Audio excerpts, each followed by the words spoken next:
Okay, so we are also live on YouTube.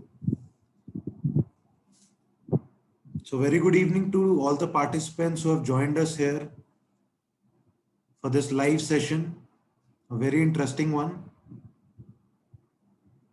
on major jurisprudence in indirect taxation for Q1 this year.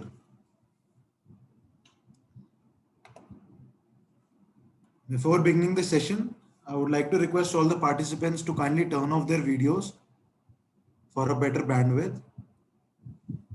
In any case, if you are not audible, if you are not able to hear us, then you can switch to the live streaming on YouTube by just going to Webtel's YouTube channel.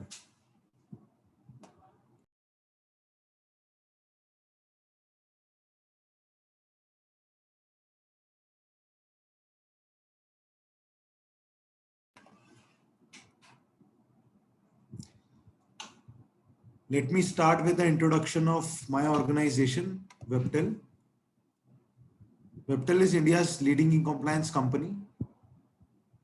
We are an IT-enabled company which provides e-compliance solutions starting from TDS tax, GST, to professional products like Virtual Office, WebEdge, VA, Work at Home, to complete compliance solutions for corporates like HR Pulse, Cost XBRL, integrated services for GST, e-way bill, and now e-invoicing. As I already mentioned, we provide an integrated services for GST return filing, integrated services for generation of e-invoice and e-way bill. Webtel, which is an ASP GSP, is a single stop solution for all your GST needs. Here is a quick snapshots of the top ASP GSP users of various Webtel products. The list was quite big, so we are just sharing the top brands. Now, I'm glad to announce that we have partnered with CGPI, Confederation of GST Professionals and Industries, North Zone, for this event. Now, I would like to introduce CGPI, the mission and vision. It's an all India association which is represented by many GST professionals and taste industries before appropriate authorities. They contribute to the further research, improvement, implementation, simplification, and development of GST law. So you can also become a member, be lawyers, chartered accountants, company secretaries, CMA, or GST accountants. The membership is open. You can simply visit www.cgpi.org/membership to see all the benefits. These are the exclusive benefits once you take the membership of CGPI. You get exclusive access to the webinar recordings, focus solely on GST. There are many paper presentations which keeps on happening entire year. Monthly Q&A sessions with expert faculties, along with a lot of sessions and brainstorming events on GST.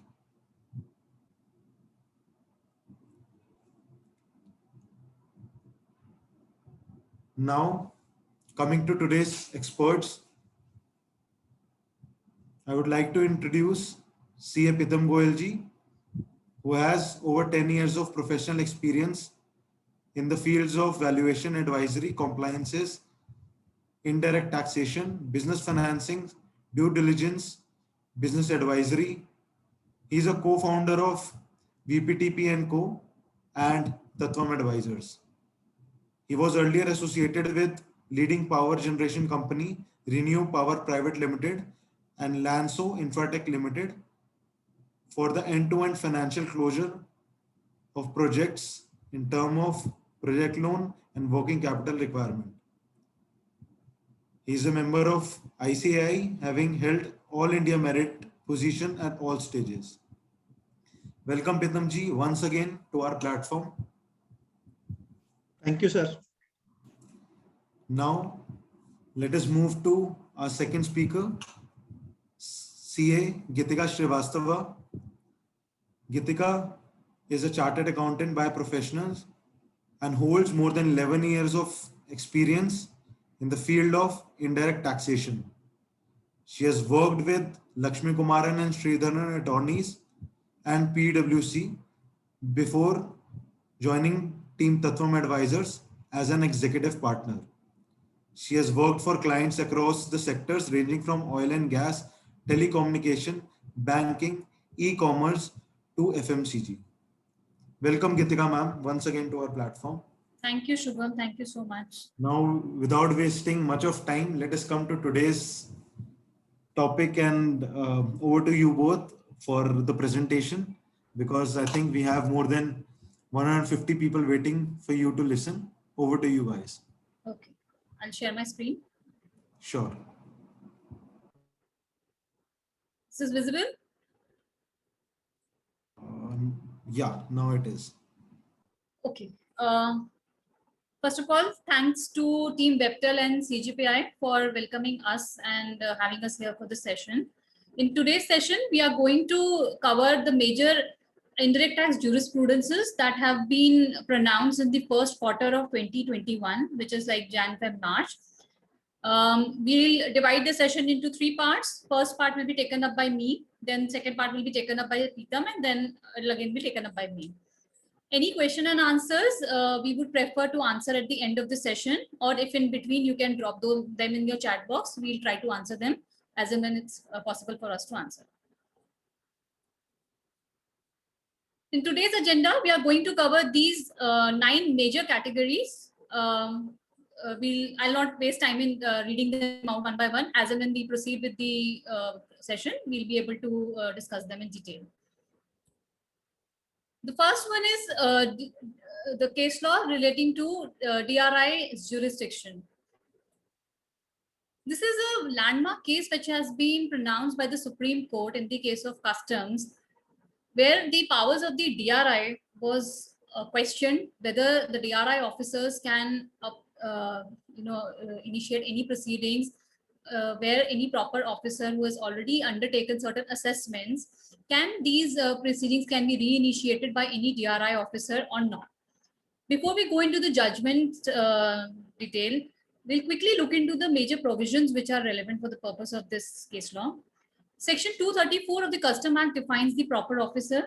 They are the officer who have been assigned by those functions by the boards which are normally assigned to the proper officer of the customs. Section 6 gives the powers to the central government to entrust these powers to the officers. Then section 28 talks about the powers which are given to the proper officer to recover the duties of customs or wherever they are short levied or they are not paid. Now, what happened in this case was that the assessee's goods were already cleared while using the exemption notification, and they were cleared without payment of duty. Later on, the show cause notice was issued by the Additional Director General of DRI. So the assessees, they approached the court whether the DRI officers can actually issue these notices or not in terms of the powers that have been assigned to them. The courts, they looked into the provisions, the ones which we saw in the previous slide. They held that for the purpose of section 28, the power for recovering any duty which is short paid or not paid has been given only to the proper officer, and the power has not been given as to any wider officer like any officer. So the term which has been used is the officer, and that has a connotation that has to be given to this term, the.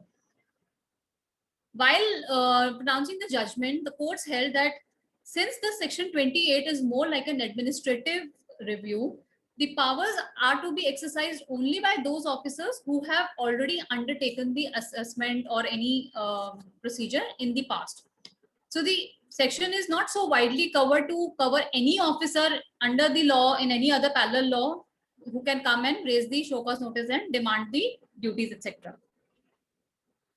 The second thing which was discussed in this judgment was that whether DRI is even a proper officer or not.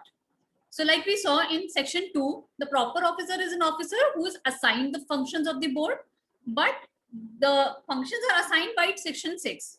So there was a notification which was issued under section 234, which assigned all the DRI officers as proper officer, and there were certain powers also which were assigned by that notification. In this judgment, the court has held that this notification which was issued under section 234 is not proper, and the powers were supposed to be assigned by section 6 of this Custom Act. Therefore, it was held that the powers which were given even by this notification were non-existing power, and therefore the DRI officers cannot exercise their jurisdictions on these assessees. Pursuant to this judgment, there was an instruction which was issued by CBIC, which held that, which has clarified that till the time this implication of this judgment is analyzed by the board, any show cause notices which are issued by DRI officers should remain pending, and any future show cause notices which have to be issued in this regard under section 28 should only be issued by the jurisdictional commissionerates. What is it that we as a taxpayer have to do? First, in case any of your cases which are pending for appeal or at the adjudication stages, one thing that can be done is that the decision of this case can be taken as an additional ground for arguing your matter that the jurisdictional powers are not there. Therefore, the powers which are exercised by the DRI officers are defunct. They should not be exercised.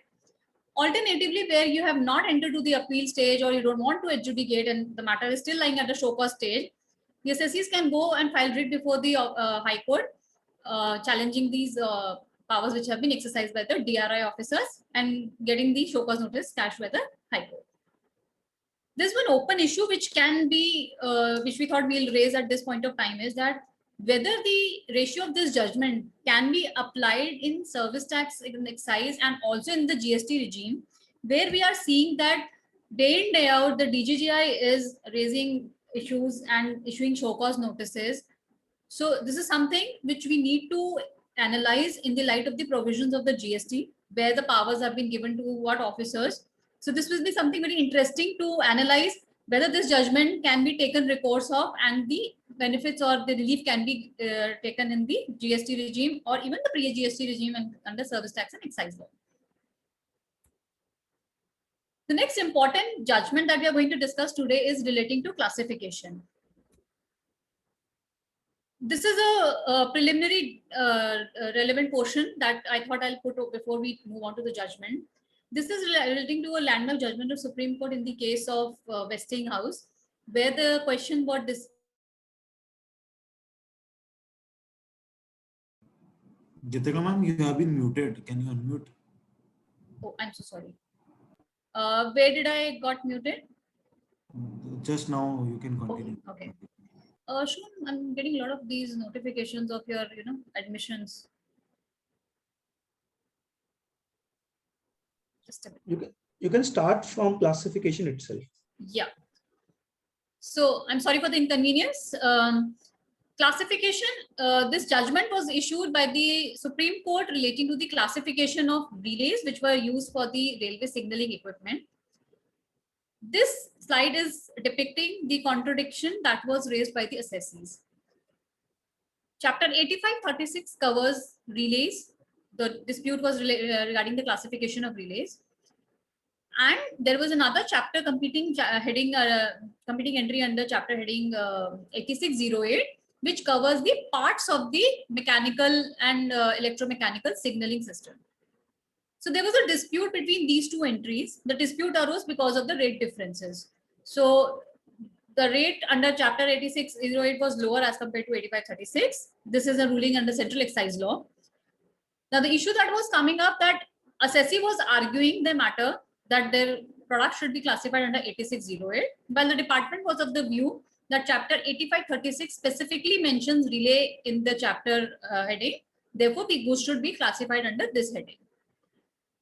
Two relevant chapter section notes pertaining to this issue were note 2 to section 17. Section 17 normally basically covers the goods falling under chapter 86 to 88.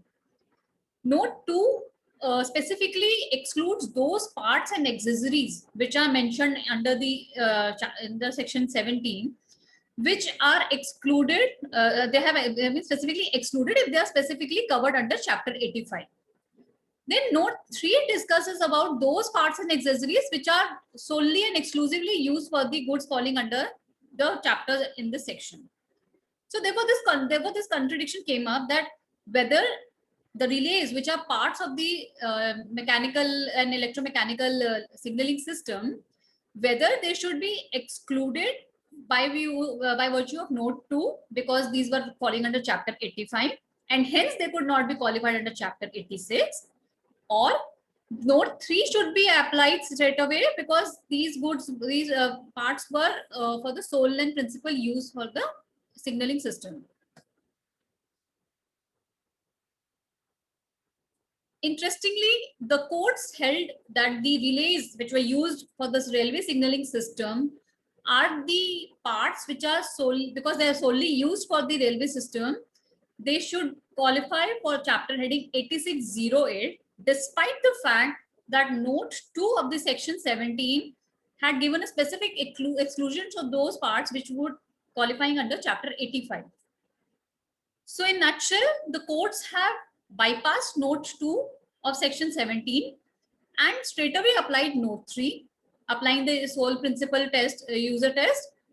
And they also held that if you are applying note 2F and ignoring note 3, then this would be against the principle of law.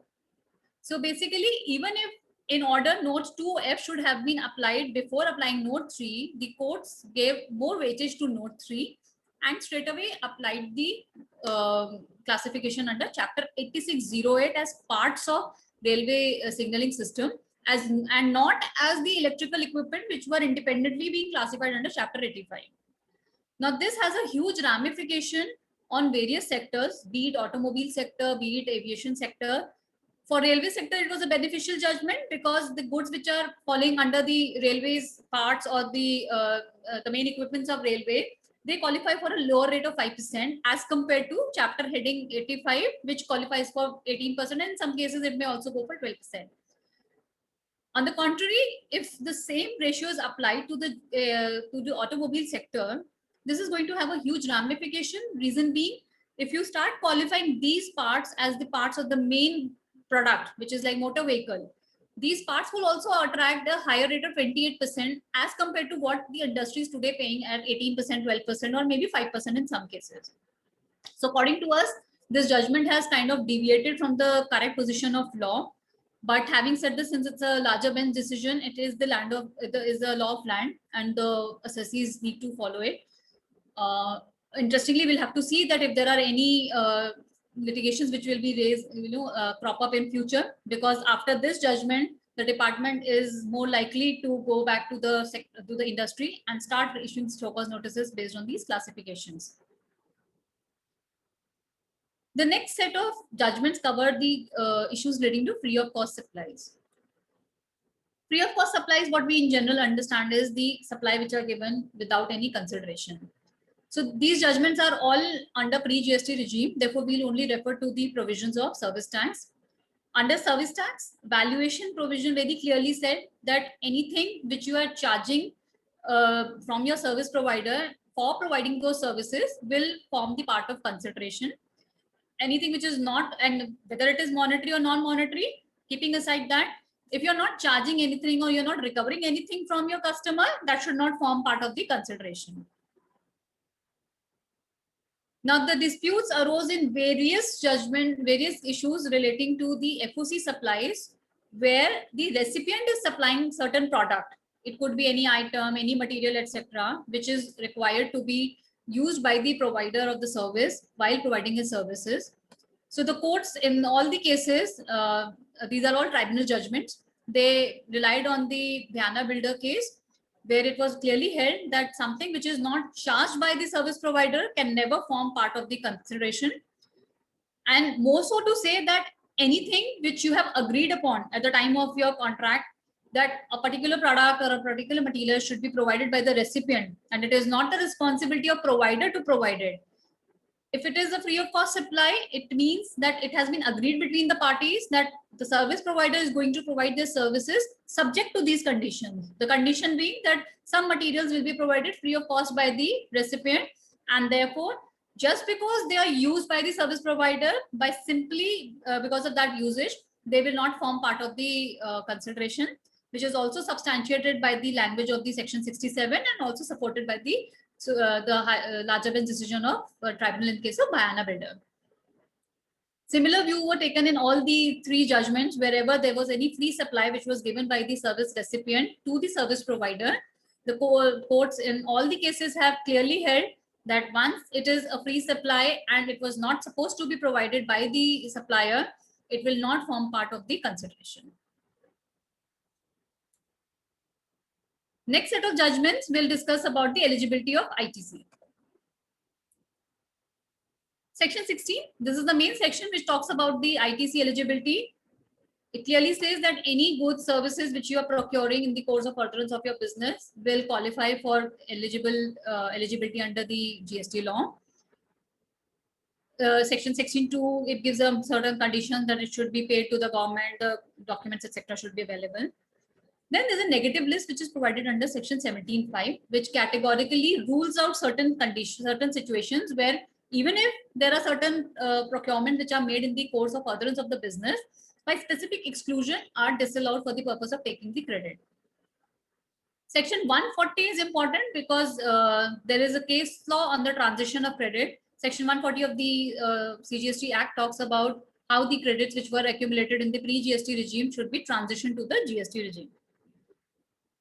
The first judgment, this is the most welcoming judgment of Madras High Court in case of DMR Constructions, where the court have allowed the transition of accumulated credit of TDS, the tax deducted at source under the VAT regime, into the GST regime. The dispute that arose was because of the language that in the law, the language is used is the transition of the SENVAT credit. So there was an argument or a dispute which was raised that the TDS which is deducted is not a SENVAT credit, therefore it should not be allowed to be transitioned. The court categorically held that any amount which is deducted or which is which is collected from the taxpayers for payment of any tax liability, whether it is in the form of SENVAT credit or whether it is in the form of TDS, should carry the same nature, and therefore they allowed the transition of this credit and said that giving a different meaning to the credits just by these amounts just because of use of different nomenclature would be distorting for the taxpayers. So effectively, the courts allowed the transitioning of these accumulated credit of TDS, which the assessees can now use in their GST regime for payment of the future taxes. This is an advanced ruling in the case of Dwarikesh Sugar Industries Limited. This is a very, very common issue which every industry is facing these days, is regarding the ITCs on the CSR activities. All the businesses today are required to comply with the company's law, which requires them to undertake certain CSR activities. So this issue, when in this case, the assessee, they went up to the advanced ruling authorities and they sought the ruling that whether they are, whatever expenses they are incurring for the CSR activities, whether they should be allowed to take the credit of those expenses or not. Interestingly, the authorities, they have considered the facts of the case and they held that since these activities are essential part of the business and because they are obligatory for the business to undertake, they held that these should be considered to be incurred in the course of furtherance of business, and therefore by virtue of section 16, the credit of these expenses should be allowed. However, the court parallelly also took up one of the situations in this case where the credit was disallowed in case of construction activities because they were specifically excluded under section 17(5). There was one issue which was raised by the assessees in this case was that because they are giving these supplies, whatever procurements they were making those supplies as free of cost to the recipient, whether this can qualify as gift and therefore excluded under section 75. The the advanced ruling authorities, they analyzed the definition of gifts under various laws, and they held that since the gifts are voluntarily made, and in the CSR activities, the businesses are obligated to do these activities. They don't do it as a voluntary they are not in the voluntary nature. Therefore, they will not qualify as gift, and hence the authorities, they ruled it out under the section 17(5)(h) exclusion and said that even if they are given free of cost, they will not qualify as gift, and the credit should be allowed. Similarly, in case of BMW, this is not the case for the CSR activities, but this is a case where certain promotional materials are given by the assessees on free of cost basis. That whether these can be treated as gifts or not, it was held that since these goods are procured for the purpose of promotion and marketing, they will qualify as used in course of furtherance of business. But at the same time, since these are given as free of cost, so here this is a voluntary act that they are doing. They are giving it free of cost for the purpose of promotion of their business or marketing of the businesses. It was considered as gift by the advanced ruling authorities, and by way of specific exclusion, the credit of these items were not allowed.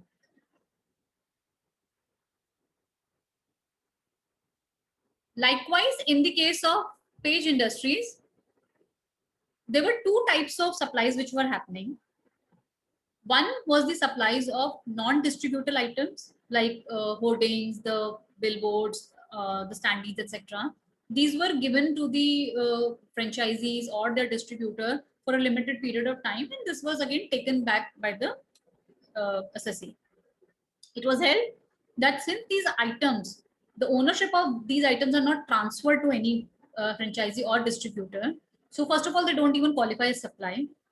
Second thing was that supported this argument was that these products which were given for a limited period of time were capitalized in the books of the assessees. So the courts held, the authorities held that since these are items which are not as such supplied, the ITC of these items should be allowed. However, sometimes it so happens that these goods, they don't come back, or when they come back, either they are destroyed or they are of no use, or their amount, the value of the goods are written off. In those cases, the ruling said that once you either dispose them off or write them off from the books of account, then the ITC reversal would be required. The second set of supplies that were made by the assessee in this case were distributable items. These are those items like uniforms, posters, etc., which were given, and the gifts for the like freebies and samples, etc., which were given to the distributors and franchisees, and they were also removed from the books of accounts. In this case, it was held by the authorities that since this is a supply which is made by the assessee to the distributors and the franchisees, they are actually going out of the books of the assessee. Now here there were two situations. One, they were giving the supplies to their distributors who were not related parties, and the supplies were also made to the franchises who were their related parties. The rulings, the authorities, they held that whenever there is any supply which is made to the related party, that itself will qualify for supply under deeming fiction, and you need to pay the taxes and take the credit of the ITC, whatever you have paid on the purchases. As far as your supplies to distributors were not related were concerned, it was clearly said that since there is no supply, there is no requirement to pay the taxes on these supplies. But at the same time, since these are freebies which are given to the distributors and they will never come back to you, and you also remove them from your books as supplies, the ITC of these goods were restricted. So what we have to see is that wherever you are taking an ITC of any FOC, you need to see the nature, whether it is being supplied, whether it is being written off, what is the nature that is being adopted for the treatment is being given to these goods. So accordingly, the rulings have given, the authorities have given their rulings based on the nature of supplies which are being made. Now I'll request Preetam to take up the next session. Thank you, Geetika, for giving the valuable insights with regard to classifications, FOC supplies, and ITCs. So now coming to the extended period of limitation. Friends, this is a very, very interesting and very important topic when we talk about the extension of limitation period. So when we talk about this topic, we need to understand two things. What do we mean by limitation period and how does it impact under GST? So when we talk about the limitation period, the limitation period means the time limit for different suits within which the agreed person can approach the court and authority to seek redressal. Any suit, appeal or application initiated beyond the said period will be barred upon. So the limitation period prescribes the time limit under which the suit has to be filed. And under GST, there are various circumstances under which the limitation period has been mentioned. When we talk about section 54 with regard to the refund, the time limit prescribed, the limitation period prescribed is 2 years from the relevant period from the point of view of applying the refund application. Same way, section 107, appeals to the appellate authority can be filed within a period of 3 months from the date of receipt of the against order or the communication of the said order. So due to in the view of the outbreak of the COVID-19 pandemic in March 2020, the Supreme Court of India by an order dated March 27, 2020 extended the period of limitation prescribed under the general law from March 2015, 2020 till the further orders. Gitika, can we move to the next slide, please? So on March 2021, the Supreme Court of India reviewed its decisions and observed that in view of the changing scenarios relating to the pandemic, the extension of the limitation has served its purpose. So therefore, by the way of review of the orders dated 8th March 2021, the Supreme Court has directed that such extension shall come to an end, primarily due to the lifting of lockdown and also resumption of functioning of the courts, tribunals, either physically or virtually. The Supreme Court has not extended the condonable period of limitation, friends. They have only extended the reasonable period of limitation. This order applies only to the normal period of limitations. So with this extension coming to an end, there are 3 important parameters which need to be understood. By this review orders, the first parameter is for the period of limitation, the period between 15th March 2020 till 14th March 2021 shall be excluded for the purpose of calculating the limitation period. Second thing, any limitation period which is expiring between these 2 dates, that is 15th March 2020 till 14th March 2021, a further limitation period of 90 days shall be granted from 15th March 2021. And in case the balance longer period was available to an SSC, such balance longer period will be available. Just to understand these things, we will take 3 scenarios, different scenarios. The first scenario, for example, there was a refund application. Gitika, could we move to the next slide? For example, the first scenario, the period, suppose there was a suit on 1st February 2021, wherein the limitation period was for 2 years. So when we talk about the limitation period for filing a suit, the normal period of limitation would have expired on 1st February 2022 with the view of the review of orders by Supreme Court. Now, the period from 15th March 2020 till 14th March 2021 shall be excluded. So 1 year full shall be excluded. If we see the current case, 1st February 2022 to March 14, 2020, that shall be the period which shall be counted for counting the limitation period, that is 42 days. Then 15th March 2020 till March 14, 2021 shall be the excluded period. So 2 years, 730 days, 42 days will be computed before this order passed by Supreme Court, and balance 688 days shall further be computed from 15th March 2021. So effectively in this case, as an SSC, I can file my suit till 1st February 2023, thereby increasing the limitation period by 1 more year. Now coming to the second case, suppose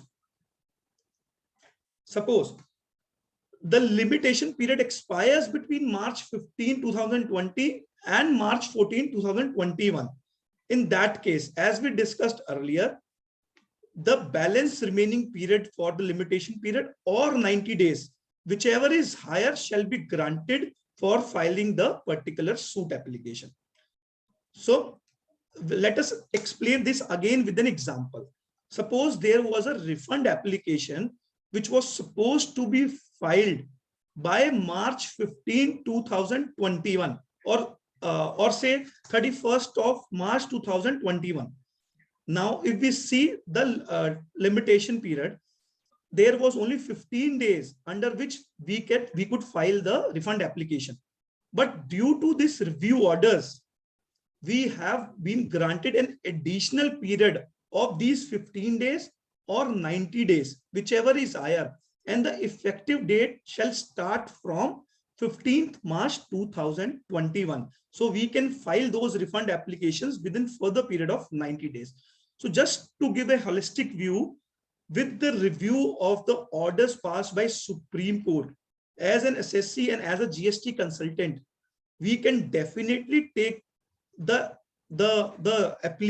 applications, and we can definitely take a plea of this extended period of limitations for the purpose of filing our refund applications, for the purpose of filing the appellate applications, for the purpose of filing the appellate advance ruling applications. So whatever the case may be. So this is a very, very important review orders which have been passed by the Supreme Court of India.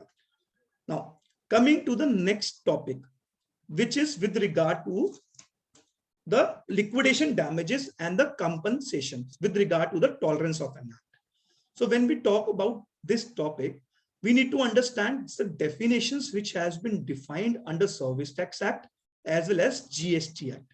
So when we talk about GST Act, as per para 5 subsection sub E of Schedule 2 of the GST Act, which clarifies, which states that agreeing to an obligation to refrain from an act or to tolerate an act or a situation or to do an act will be treated as a service, which has been further added in section 7 with section 7(1)(a) with regard to that these activities shall be treated as supply.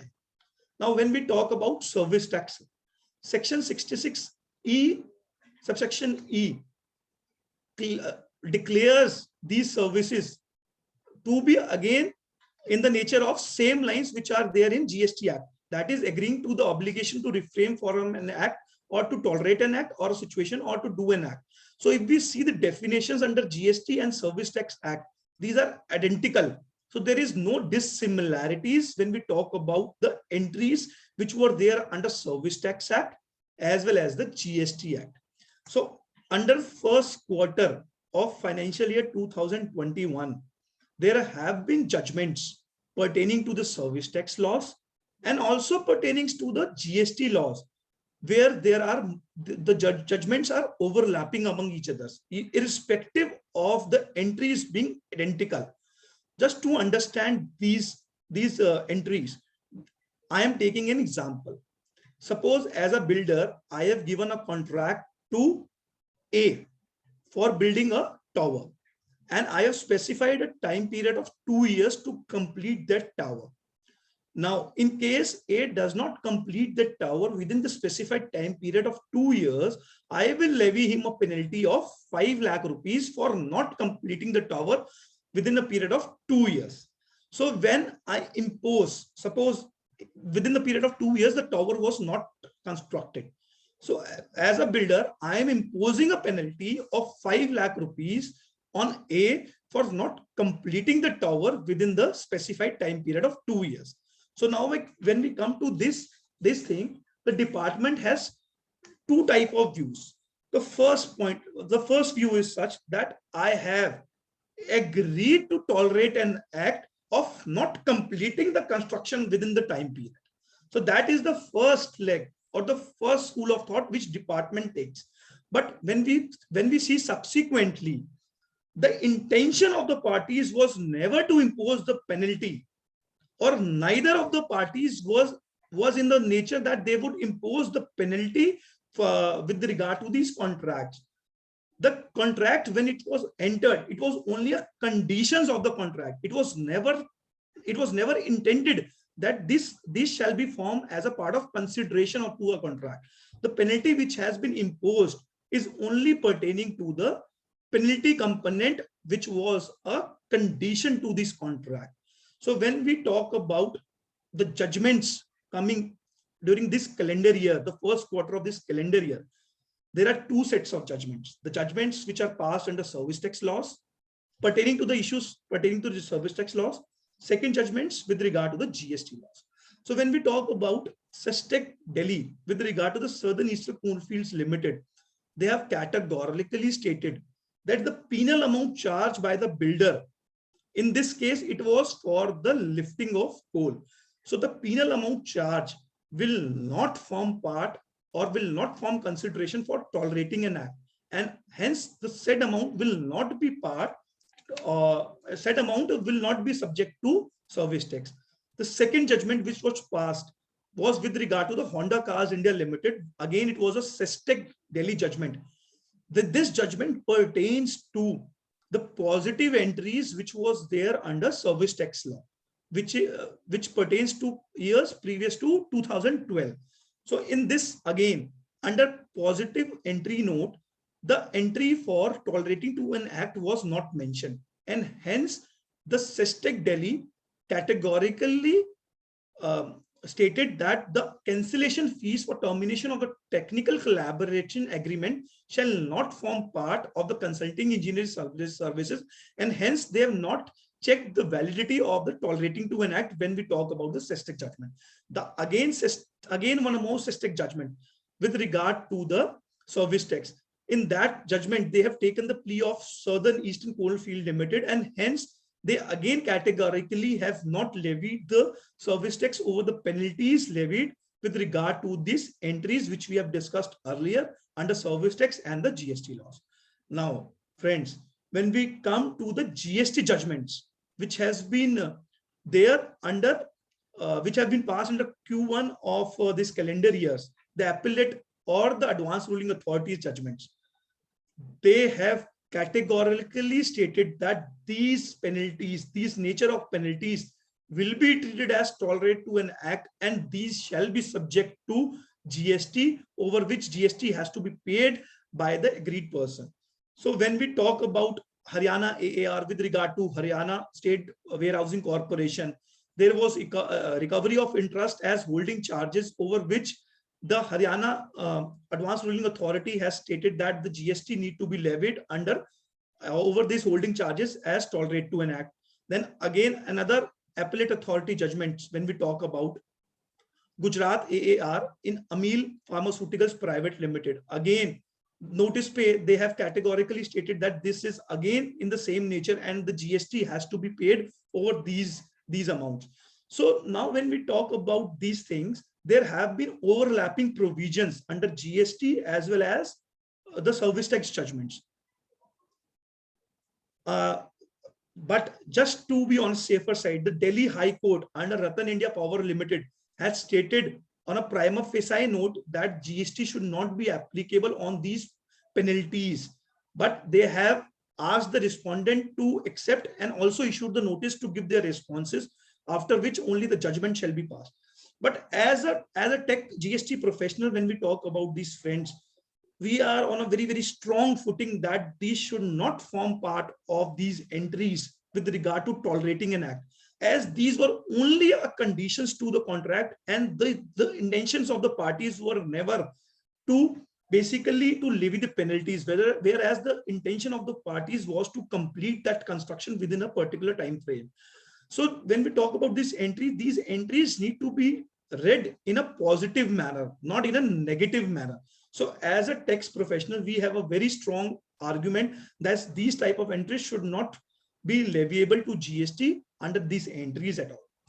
Coming to the next topic for today, with regard to the e-way bill. Just to add on over here, that as a firm, our stand is that the rulings that have been given under the pre-GST regime, they are laying down the correct position, that something which is in the nature of penalty or damages, this should not be falling under the entry declared services as a tolerant or act or not. While the advanced rulings under GST are all negative, but we all know that advanced rulings are not binding on the people except for the assessees for whom they have been taken. And also in the case of Delhi High Court, we are seeing that prima facie, they have put a stay on this recovery. So from a legal perspective, we feel that the position that has been taken under pre-GST should continue for the GST regime as well. So now coming to the next topic with regard to the e-way bills. Under e-way bills, the rule 138 states that a consignment value which exceeds rupees 50,000, the e-way bill has to be furnished mandatorily for the movement of the goods. In case section with regard to section 129 and 130, in case these goods are moved without the proper documents, then these goods are liable to detention, seizure, tax, as well as penalties. With regard to the e-way bills, there are major three judgments which has been laid down during the first quarter of 2021. When we come to the first judgment, that is could we move to the next screen, Gitika? The Bond Cargo Private Limited, which is the Gujarat High Court judgment. So this judgment talks about a scenario wherein the taxpayer has issued multiple invoices which are below 50,000 rupees. But when we talk about cumulative amount, the cumulative amount was more than 50,000 rupees.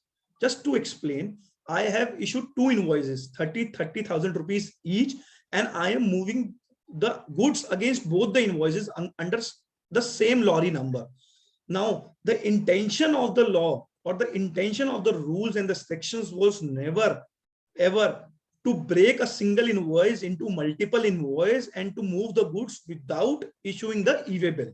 So the Gujarat High Court have categorically stated, even though the rules mentions an invoice, the Gujarat High Court categorically state that in a situation where the consignor has issued multiple small invoices just to evade the issuance of e-way bill matter, it will be treated as such a scenario that the consignor has defaulted with the view of issuing the e-way bill, and the penalties under section 129 shall be leviable. Moving to the next judgment which has been laid with regard to the Allahabad High Court in a Anandeshwar Traders. In this judgment, Anandeshwar Traders have issued an e-way bill, but they have not moved the goods within 24 hours of the generation of the e-way bill. When we talk about the rules, Rule 138 subsection 9, it clearly states that in case of non-movement of goods after e-way bill has been generated, a consignor can cancel that e-way bill within a period of 24 hours from its generation. In the present case, the consignor failed to cancel the e-way bill, and the department imposed a penalty for non-movement of goods with regard to the e-way bill generation. In such a case, Allahabad High Court has stated that it was at an option of consignor to cancel the e-way bill in case they have not cancelled that e-way bill. The court or the GST authorities cannot impose the penalties on the consignor. So that is the judgment which has been laid by the Allahabad High Court. Just to add on our stand, when we talk about, as a taxpayer, we should have a proper reconciliations of the e-way bill with regard to the movement of goods. In case of the e-way bill where the e-way bill has been generated and we have not moved the goods, we should have a proper backup, and we should intimate these things to the department on a monthly basis or on a fortnightly basis, whatever the case may be. We should have a tracker in place with regard to all e-way bill issued, along with the reciprocating movement and invoicing details. Coming to the next judgment, when we talk about with regard to the e-way bill, this regards to the Tripura High Court judgment. Under this judgment, they have taken the plea with regard to the CBIC circular dated 14 September 2018, to which even as a taxpayer, we have taken its plea on many different circumstances. This circular categorically states that states 6-7 parameters wherein in case of e-way bill has been issued with some minor lapses, the department cannot impose penalties and confiscations under section 129 and 130. These cases are such that there are spelling mistakes of the consignor or consignee, but the GST number were properly mentioned. The second case is the PIN number has been incorrectly mentioned, but the address of the consignee has been correctly mentioned, thereby leading to the incorrect distance with regard to the e-way bill generations. So in such a cases, we can always take a plea of the circular issued, and we can ask the departmental officer to not confiscate the vehicle or to not impose the penalties, as these circulars have been issued by the GST department, and also there are various high court judgments which are in lines with these circulars. Now, coming to the next topic for today. The next topic is recovery from employees. So when we talk about recoveries of employees, the Schedule 3 entry states that the services given by an employee to an employer shall be exempt if it is in the course of employment. The Schedule 2 states the activities or the transactions which are to be treated as supply of goods and supply of services once they constitute a supply under section 7 of this act. Now, when we talk about section 7 of this act, for an activity to be treated as supply, it has to be for a consideration and also in course or furtherance of business.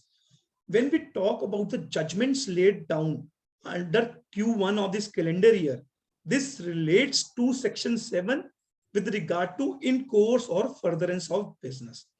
When we see the business definition under GST Act, it states any trade, commerce, profession, vocation, etc., whether or not for the pecuniary benefit or any activity incidental to the aforementioned activities.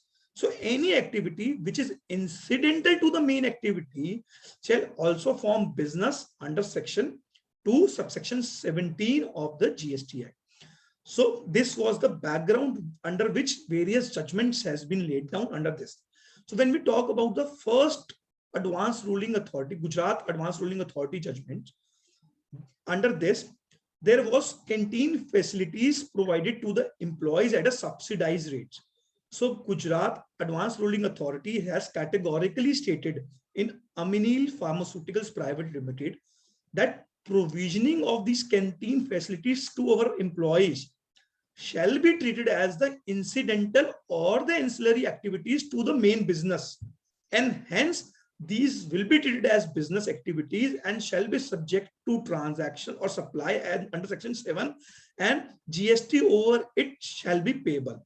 GST on the same facilities shall be chargeable at 5%, friends, as these type of canteen facilities are taxable at a rate of 5%. Even we need to further see the valuation provisions under section 15, as these are related party transactions, the open market rule will prevail. So under Gujarat Advanced Ruling Authority, these activities with regard to canteen facilities to employees was taxable, as these were incidental and ancillary to the main activities. Coming to the next judgment, UP Advanced Ruling. So under this, North Shore Technologies Private Limited, they were arranging subsidized transport facilities to their employees. So UP Advanced Ruling Authority stated that arranging subsidized transport facilities to the employees cannot be treated as business, and this shall not be treated in furtherance of the business, and hence they have categorically stated that these type of activities or arrangement of transport facilities to the employee shall not be treated as the supply. So under both the judgments, when we see there are overlapping provisions, so these advanced rulings have created an ambiguity when we talk about. So let us move to the third judgments which has been laid upon, and thereafter we can discuss what shall be the final view. The third judgments by the appellate advanced ruling authorities in Ion Trading India Private Limited. In such a case, the employer was charging the parking charges from its employees, and employer was having an agreement with the builder for these parking arrangements. So there are two set of activities. Employer is having an parking arrangement with the builder, and employer is recovering that amount from their employees. So under UP Appellate Advanced Ruling Authority have stated that the charges recovered by employer from the employee, which was payable to the building authorities. So employer was acting in the capacity of a pure agent. They were taking the amount from the employee and paying it to the building authorities, and hence, as these activities pertains to the pure agent, and hence these shall not be subject to GST. Now, when we talk about our view with these judgments overlapping among each other, we are of a very strong footing that the business definition includes incidental and the incidental business. So all these activities which we have already discussed, whether fooding, whether transportations, these shall be subject to GST, and GST on the said service need to be paid on an appropriate basis along with the valuation principles. Again, one more important point here, in the UP Appellate Advanced Ruling Authority, they have stated that this is a case of pure agent. There are various conditions attached to the pure agent. Under pure agent, in this case, there was a contract between the employer and the building authorities. There was no direct contract between the building authorities and the employee. And hence, as far as our view is concerned, these should not be treated as pure agent. Although the appellate has categorically stated that these will form part of business, which we have stated in the first judgment. So these definitely should form part of business, but further, this shall not be treated as pure agent, and these should be subject to GST when we talk. Now, let Gitika, for the final topic, the miscellaneous topic, Gitika is there to take up the same. Thank you, Peetam, for taking us through such critical issues, which all the SSEs, I'm sure, are facing on day in, day out basis. Now, I'll take up some miscellaneous judgments, which are all important, while we have categorized them under miscellaneous category. To begin with, we'll take up some important High Court decisions. The first one is the Gujarat High Court in case of Zaveri and Company. So, the background of this judgment, I'll quickly brief that the rule 9610 of CGST rule, this was introduced in October 2018, which restricts the assessees who were claiming rebate route on the export of goods, if they are claiming any advance authorization benefits. So under this rule 9610, a specific restriction was imposed that they will not be entitled to take the refund of the IGST that they're paying on the exports. So in previous judgment of Cosmo Films, the Gujarat High Court, the constitutional validity of this rule was challenged, but the High Court, they upheld the constitutional validity and also held that this rule is retrospectively valid from the inception of GST law, that is since 2017. This was as opposed to the question which was never even posed before the High Court, but still the Gujarat High Court in Cosmo Film, they answered this, they took this view. Therefore, the SSE in this case, they have reached the High Court once again, challenging the retrospective applicability of this ruling, the rule that 9610. It was held that since this rule was made applicable by notification, which was effective from 9th October 2018, any action from the department has been stayed by the Gujarat High Court, and therefore, according to this High Court, this rule is not retrospectively applicable. This is applicable from 9th October 2018. Now, in case of GK Trading Company, this is again another High Court judgment of Allahabad High Court. The issue which was raised before the before the court was regarding the section 6(2)(b) of the CGST Act. This section prohibits a officer under the Act to initiate any proceeding on the subject matter if the same issue has already been taken up by any other officer under the State Act. So basically, both center and state authorities cannot initiate the proceedings under the same for the same matter as per this section. Now, in this case, what happened was that the SSC was in past issued a section notice for the proceedings under section 6(2)(b), and later the central authorities also issued them a notice under section 70, summoning them for certain inquiry. So the matter traveled to the High Court, and the High Court held that section 70 summons are not proceedings as was discussed in section 6(2)(b). So what is important is that they distinguish between the inquiry and the proceedings. Inquiry is just merely calling for information and seeking details from the assessees, whereas proceedings is where the matter has been initiated for the adjudication purposes. So in their case, since no proceeding was initiated, merely inquiry by central authorities under section 70 was upheld, and therefore the appeal was dismissed. The next set of judgment, again, they are important because these days we are very frequently hearing about the cancellation of GST registrations by the authorities, and there are certain procedural lapses which are happening in this particular situation. In this case, what happened was that the assessee had been issued a show cause notice for some non-compliances, and in the notice, without giving any reason, the notice was issued saying that the GST registration will be cancelled. Since the SSC did not reply to the show cause notice, without even passing an order, the cancellation order, the authorities, they blocked the registration.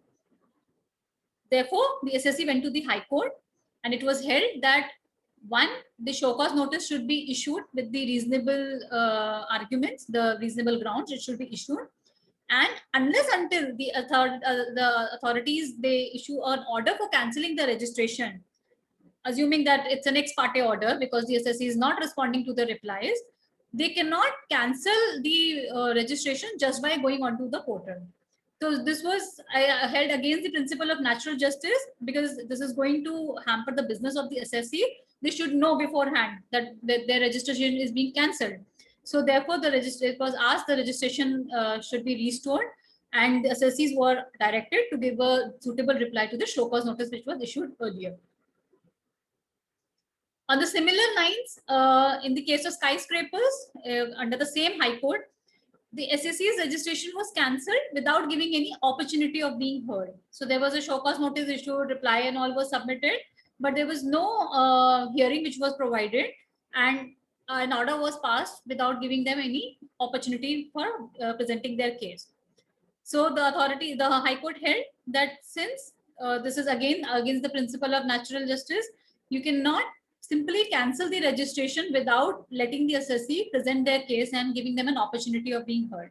Therefore, again, the cancellation, the registration was asked to be restored by the authorities. The next two judgments, they are relating to the compliances. The first one is on the case of GSTR 3B. This is a Gujarat High Court judgment. In this case, what happened that SSC has reported certain incorrect details in the GSTR 3B, and later on then they found that there was a mistake. They approached to the authorities, they wrote to the nodal officers that they wish to rectify the GSTR 3B. So the authorities did not respond to them, and therefore the error was not being able to rectify. The matter reached to the Gujarat High Court. The High Court relied on the Bharti Airtel case, which was on the same line where the assessees were allowed to rectify their returns. And more important to note that the courts held that the rectification should be allowed in the month in which the error has occurred and not in the month in which it is noticed. So therefore there was a direction which was issued to the government officials that the assessees should be allowed to rectify their GSTR 3B for the relevant period in which the mistake was made.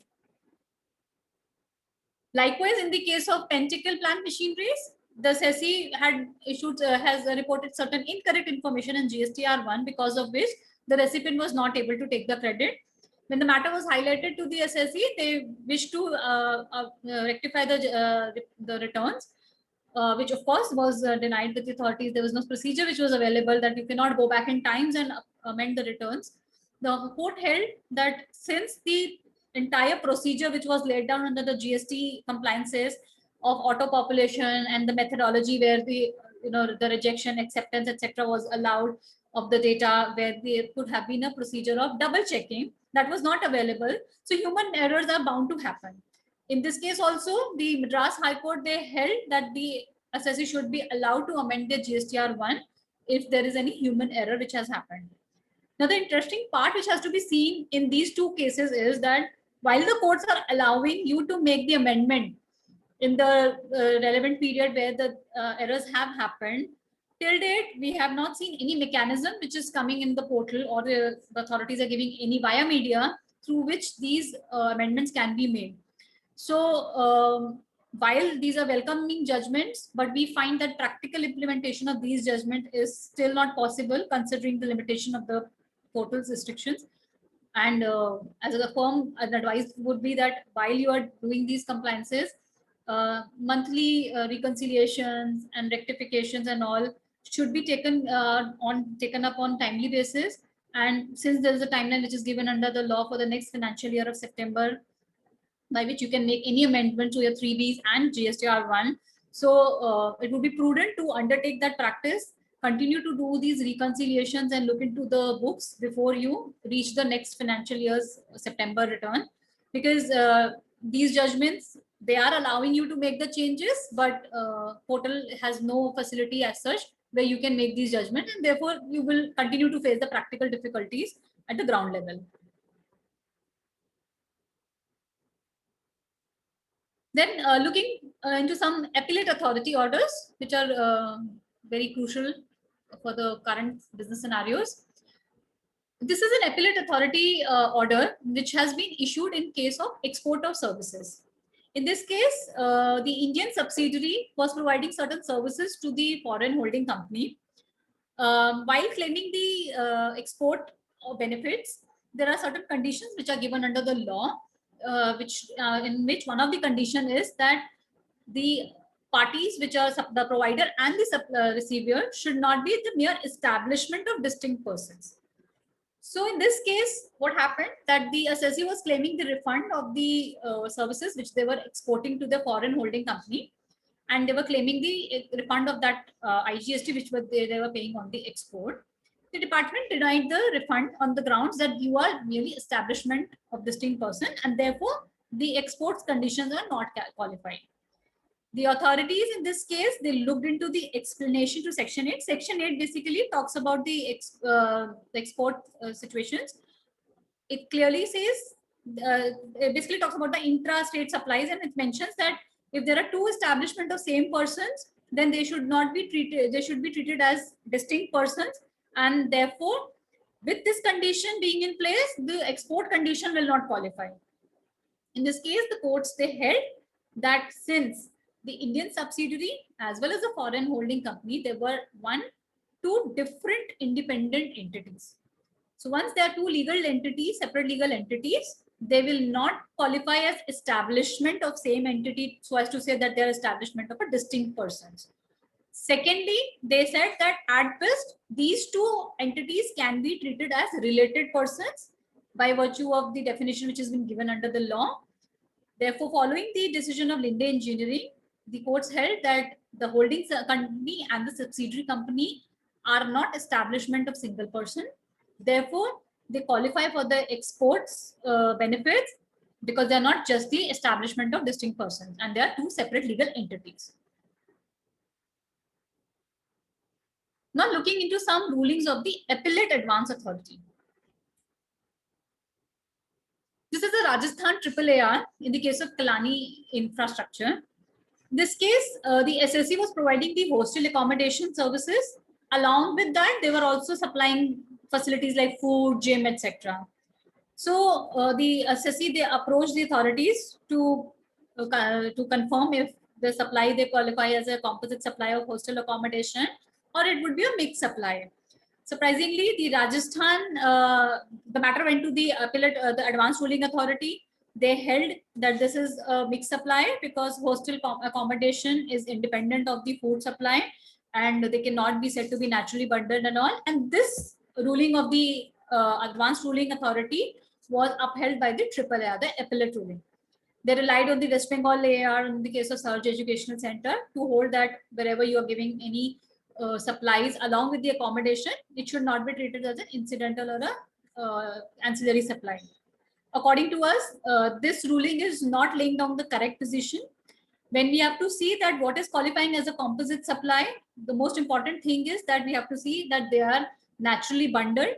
And when you see that it is naturally bundled, this is a principle which was being followed under pre-GST regime also, that what in the normal course of business or how it is perceived by the people at large, that if something is coming as a package and is incidental to each other, they should qualify for the composite supply and the principal supply should take the nature of the supply. So according to us, wherever there is an hostel accommodation or hotel accommodation which is clubbed with the food supply and there's a single consideration, etc., this should continue to qualify as a composite supply, wherein the principal supplies of the accommodation service, it should not qualify for a mixed supply. Moving on to the next AAAR of Rajasthan in case of Claycraft. Again, this matter has been referred after a negative ruling was received from the advanced ruling authorities. The issue was regarding the salaries or fees which were paid to the directors. Very clearly, the authorities have laid down that if the directors are being given remuneration which qualifies as a salary and for which a TDS under salary is deducted, then they should not be taxable under reverse charge because it's a specific exclusion under Schedule 3 that any supply by an employee to their employer in the course of their employment will not qualify as a supply. So once it is not a supply, the provision, the implications of reverse charge would also not apply. However, if any remuneration or any fee which is given to the director other than the salary, that doesn't fall under the exclusion under Schedule 3, and therefore the reverse charge implications would be there. So what we have to see in this case is, this according to us is the correct position of law.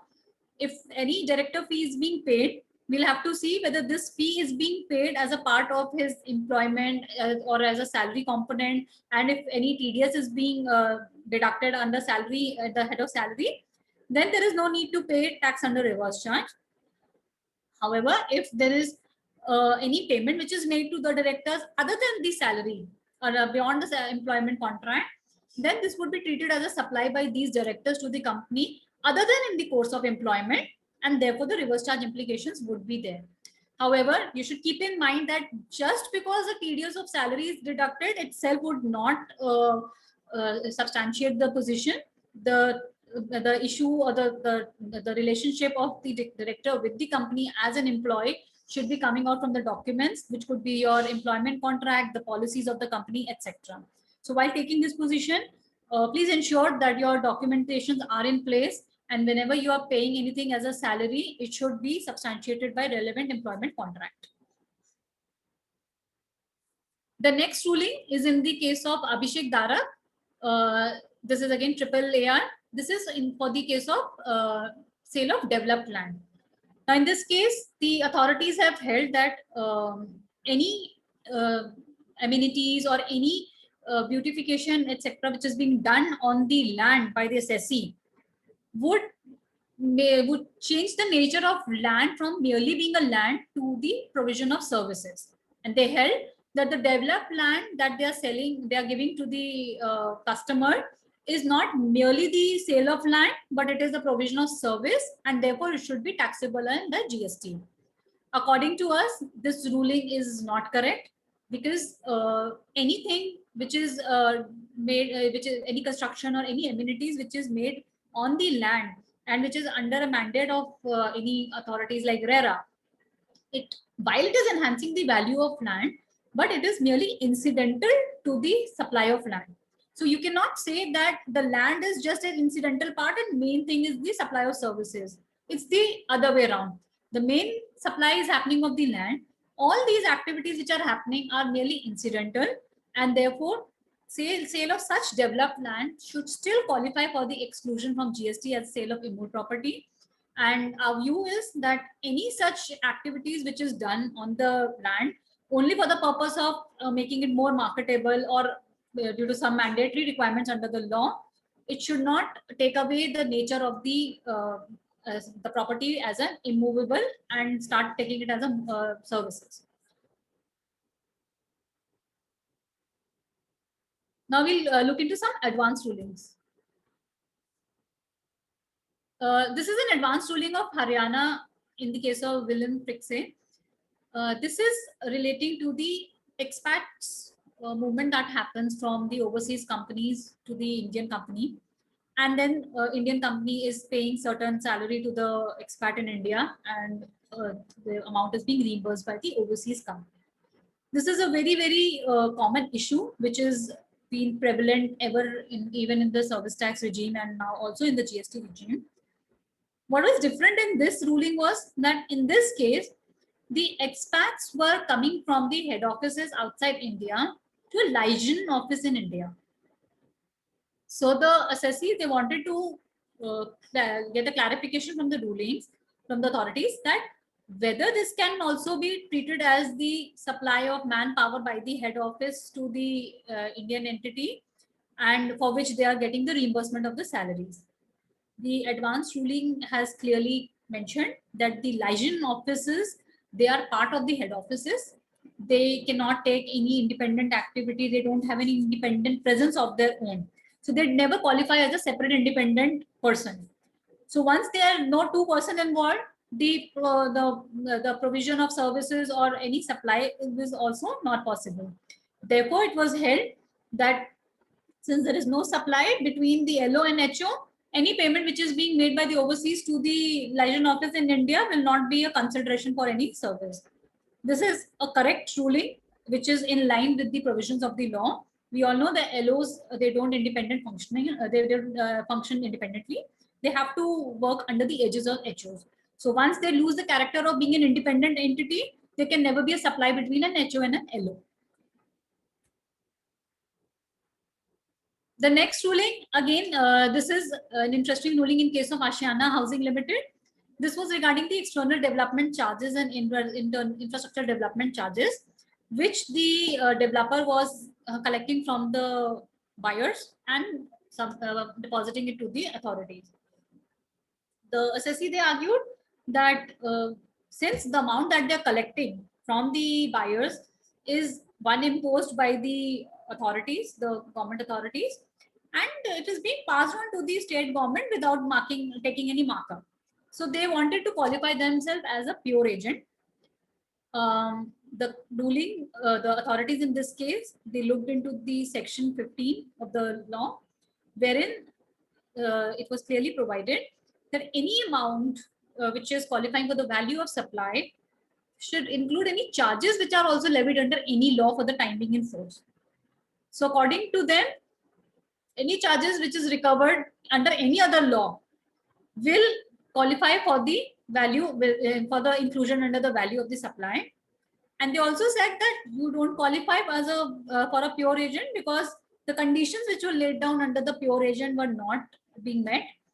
The assessee, they relied on the circular which was issued in 2010 saying that any amount which is being collected on behalf of the state government, etc., should not be chargeable to service tax.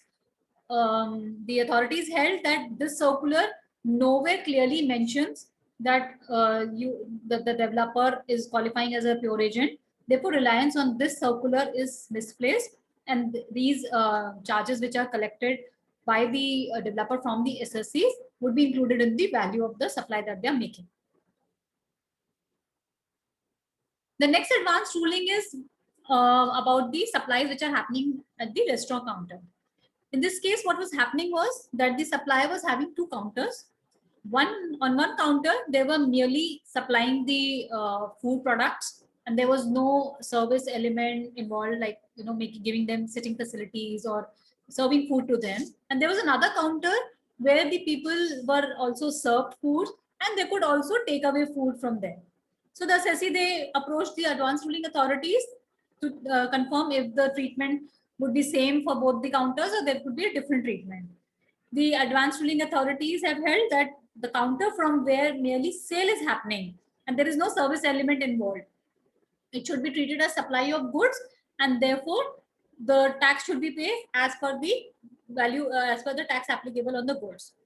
However, the counter from where they were also serving food and the takeaway was also allowed, the entire segment, that portion was treated as the supply of service as a restaurant service, and therefore this was taxed under 5% for the restaurant services. There were certain catering services which they were providing to educational institution. Their ruling have allowed the exemption, which is specifically given under the notification.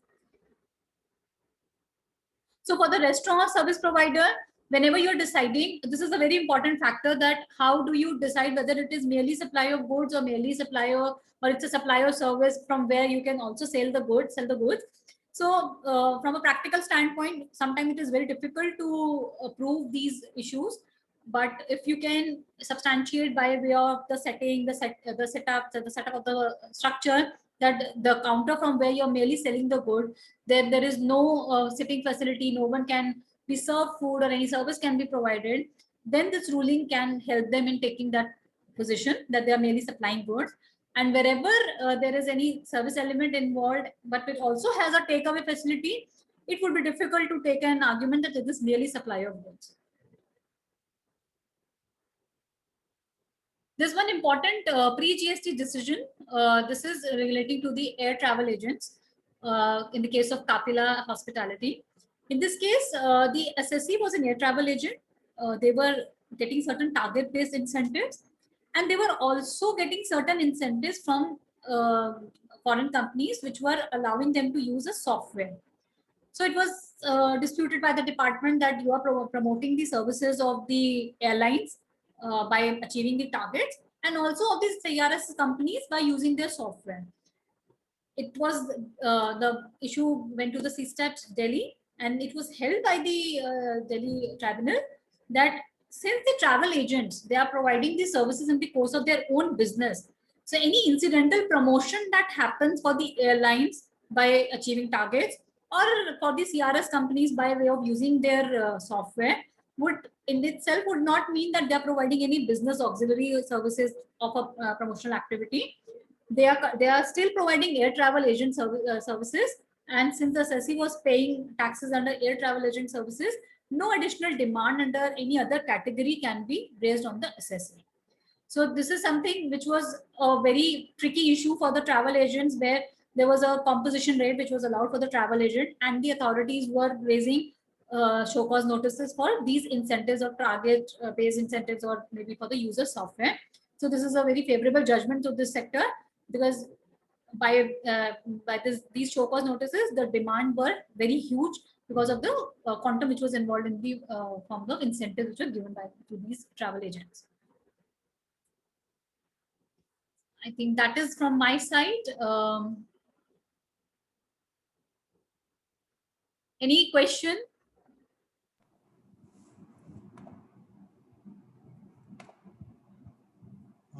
Also, you can raise your hands and we'll unmute you if you have any query. I think Sanjay Domadia ji has raised his hand. Sir, I'm trying to unmute you. You may ask your question.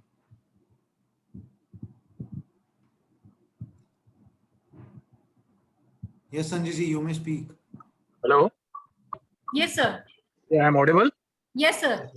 Good evening to both the speakers. Your lectures are nice, simple to understand. Now, regarding my question is, if there are several decisions of AAR in case of client, and client is situated in a particular state, say Maharashtra, and Maharashtra AAR ruling is in favor of the client, but several AAR ruling of other states are against.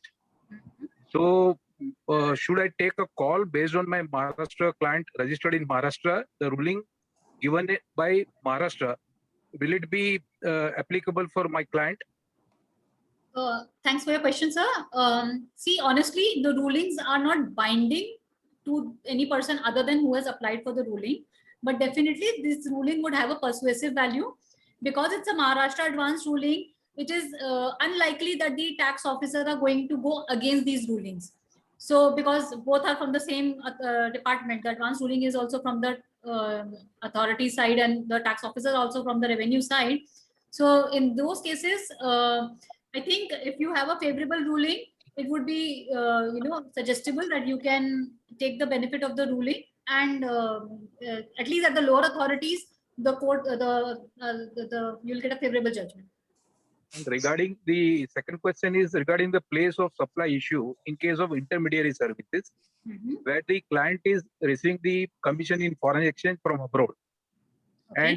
and they are charging IGST on the this commission amount in for the commission received in foreign exchange. So this ruling what I have quoted up for Maharashtra is in relation to that, but several other rulings outside Maharashtra states say that it should be charged CGST.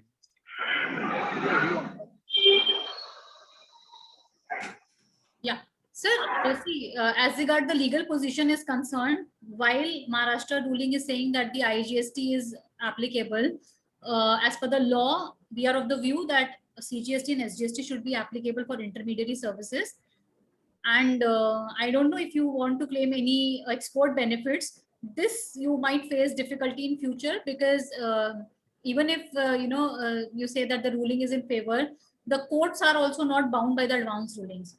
So let's say if the authorities give a negative ruling and you go to the higher court, they will look into the law, and they will hold the position as per the law, and therefore you might face a challenge at a higher level.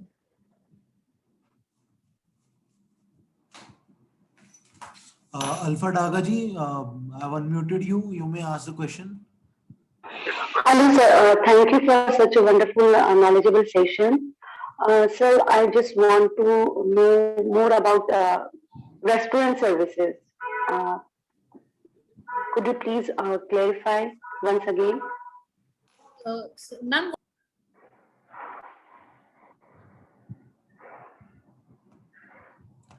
Geetika ma'am, can you unmute? yeah, someone muted me. I muted you by mistake. Okay, so what is exactly that you want to know about the restaurant services, ma'am? Ma'am, you told now there is a difference between takeaway services and on the counter sale. Okay, I'll clarify that. See, sometimes in various food serving outlets, we have seen that they just have the takeaway counters. You will not find any sitting place. Very small segments you would have seen that they would have a only takeaway counter. They will not provide you any seating capacity. Just you go there, order the food, take away, and pack it and take away. Then there are service providers who will give you both takeaway and also provide you facility to sit there, enjoy the ambience, all the facility, AC, etc. Waiter serving you food. So this is the primary difference between a restaurant services and the takeaway service.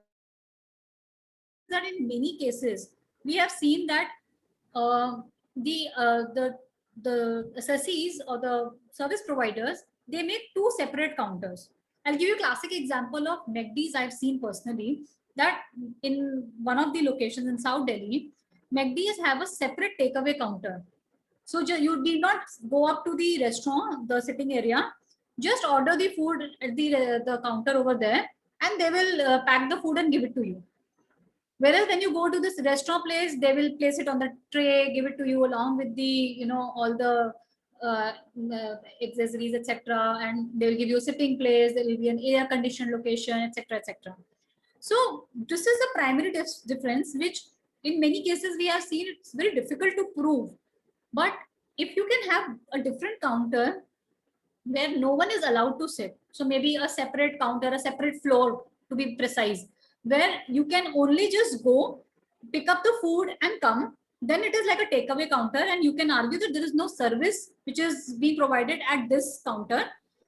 But in the other floor, at the other floor, you have a sitting capacity, you have all the facilities, etc. When you, whether or not you take away food from the same counter, they will have a facility of giving you the service of food also, and also the takeaway. But since that entire premise itself is qualifying for a restaurant service, so any supply, whether in the by way of along with the service or without service, will qualify for the restaurant service. I hope I was able to answer your question. Yes, ma'am. Thank you. Actually, I wanted to say thanks for the nice deliberation by both of you. And I also wanted the copy of this PPT because there Sure, were ma'am. so many judgments and everything. I couldn't note down each and everything. No So I've problem. given my email in the chat box. Sure. If I Sure, could I get, think we share the PPTs after the seminar. like, you have the log of email IDs. I think we'll share it. I'll ask the team to share it with you. Okay. Thank you, ma'am. Yeah, most welcome.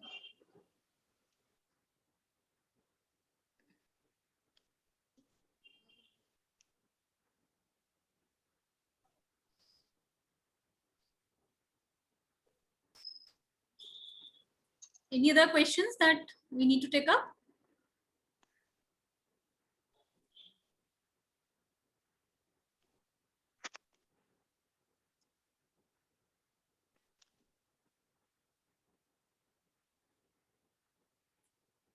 So there is one question from Mr. Hitesh.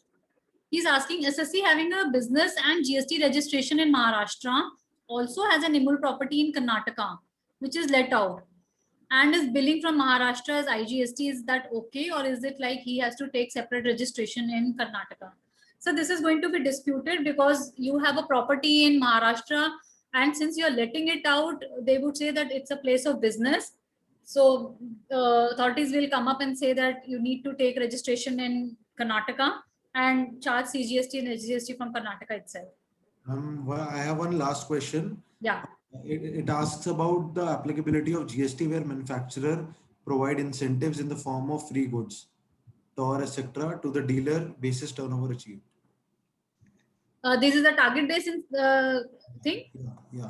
Applicability of GST where manufacturer provide incentives in the form of free goods, TOR, etc. to dealers basis turnover achieved. No, so GST on supply of goods, is it? Sir, if you can just explain your question, Nilesh ji.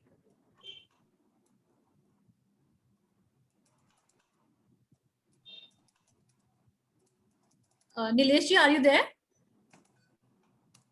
Shivan, can you unmute him? Yeah, let me just try. Or if he can raise hand so that it's easier for us to. Nilesh ji, if you want to ask clarify the question, then you can just raise your hand. I'll unmute you. Yeah. Please unmute me, Nilesh ji.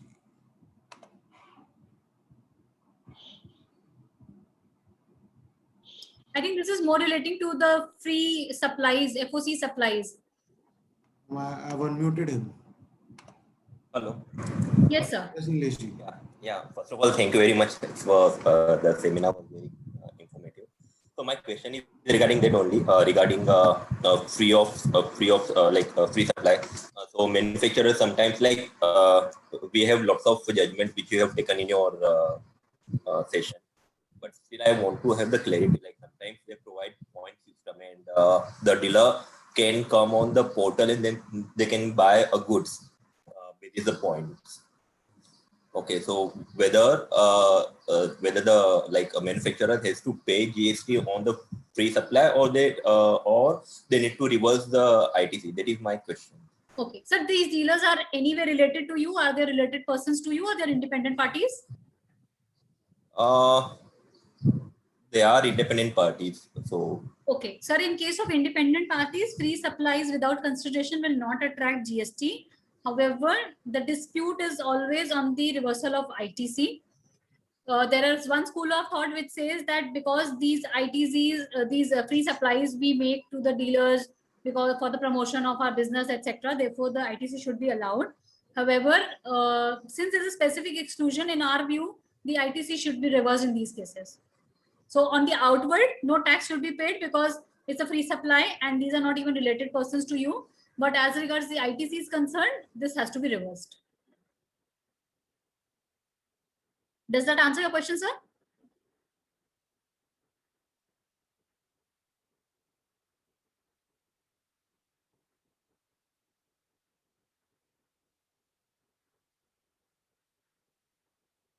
Shubham, any more questions that we need to take up? Ma'am, I think we have done with all the questions, and I also need to give a bit of a relax to the speakers. Have been facilitating us from last 1.5 hours, 100 minutes to be precise. So thank you so much, Gitika ma'am, and Pitamji for today's deliberation. Again, just like always, it was amazing to hear, and we are receiving a lot of messages in the chat box as well about the session being very successful and informative. So thank you so much. And also thank you all the participants for taking out time and attending this session. We kept this session because a lot of updations and jurisprudence had been into the scene in past 3 months. So we wanted to collaborate and present in front of you. And I think the job was done in a fantastic manner by both Pitamji and Gitika. Thank you, Shubham. Thank you, Shubham, and thank you to all the participants. Thank you, so everyone. much. Yeah, thank you so much. And just to add on, you can see an invitation of one of our upcoming series, which is 20 critical issues in GST. These will be taken by top legal firms. We are inviting it from all the zones of Pan India. So stay tuned, scan this QR code and register. Prior to this series, we'll be doing this at the end of this month. Thank you so much for taking out time and tuning in. Thank you. Bye.